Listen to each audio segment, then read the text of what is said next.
तर पुण्यामध्ये उपमुख्यमंत्री एकनाथ शिंदेंकडून जय गुजरात अशी घोषणा देण्यात आली आहे। जय हिंद, जय महाराष्ट्र, जय गुजरात अशी घोषणा उपमुख्यमंत्री एकनाथ शिंदे यांच्याकडून देण्यात आली। अमित शहा यांच्या उपस्थितीमध्ये आयोजित कार्यक्रमामध्ये शिंदेंकडून ही घोषणा देण्यात आली आहे आणि त्यावरून आता विरोधकांनी टीकेचे बाण सोडले। जय हिंद, जय महाराष्ट्र आणि जय गुजरात अशी शिंदेंकडून घोषणा करण्यात आली आहे। तर महाराष्ट्राचे अविनाश अभ्यंकर आपल्या सोबत जोडले गेलेले आहेत। अविनाशजी, स्वागत तुमचं TV9 मध्ये। एकीकडे मराठीचा मुद्दा अजेंड्यावर आहे आणि दुसरीकडे आपण पाहतो की एकनाथ शिंदे पुण्यामध्ये जाऊन जय महाराष्ट्र त्याबरोबर जय गुजरातही म्हणताय।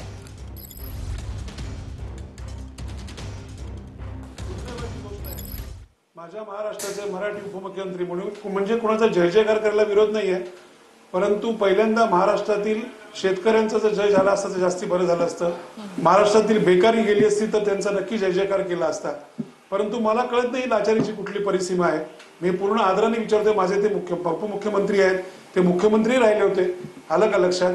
परंतु माझ्या महत्वाच्या नेत्याची महाराष्ट्राच्या जर जय जयकार अशा प्रकारे होतच असेल, पुन्हा सांगतो त्यांनी कोणाचा जय जयकार करावा त्यांचा विषय आहे, परंतु सर्वात आधी हा जय जयकार करताना आपण पहिल्यांदा माझ्या महाराष्ट्राच्या मराठी लोकांचा जय जयकार कसा होईल, कारण जे काय आता रामायण सगळं केडियासारख्या माध्यमातून चालू आहे तुम्ही बघताय, त्याच्यावर कोणाच्याच रिएक्शन्स येत नाहीयेत आणि हे स्वतःला मराठीचे कैवारी म्हणतात, त्याच्यावर मूग गिळून गप्प आहेत, परंतु इतर राज्यांचा जय जयकार करण्याची घाई लागली आहे। ही दुर्दैवाची गोष्ट आहे। नक्कीच गुजराती समाजाचा कार्यक्रम होता। दुसरी गोष्ट म्हणजे अमित शहा त्या ठिकाणी उपस्थित होते, मात्र त्याच वेळेला एकीकडे शिंदे म्हणतात की मी बाळासाहेबांचे विचार घेऊन पुढे जातो, दुसऱ्या ठिकाणी ते जय गुजरातचा नाराही देतात। कसं पाहता तुम्ही?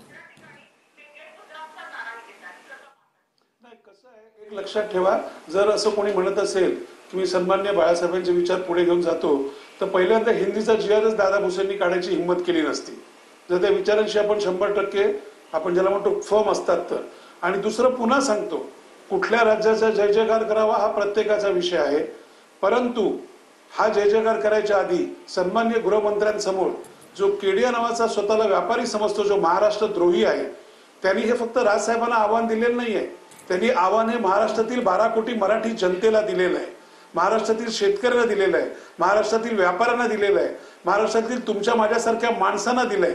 सन्मान्य राजसाहेब ठाकरे गेले 19 वर्ष हेच ओरडून सांगतायत की हे जर आले तर आपल्यावर आक्रमण करतील आणि आज ही त्याची केडियाच्या माध्यमातून सुरुवात आहे। ह्याचा बोलविता त्यांनी कोण आहे हा पहिल्यांदा शोधा।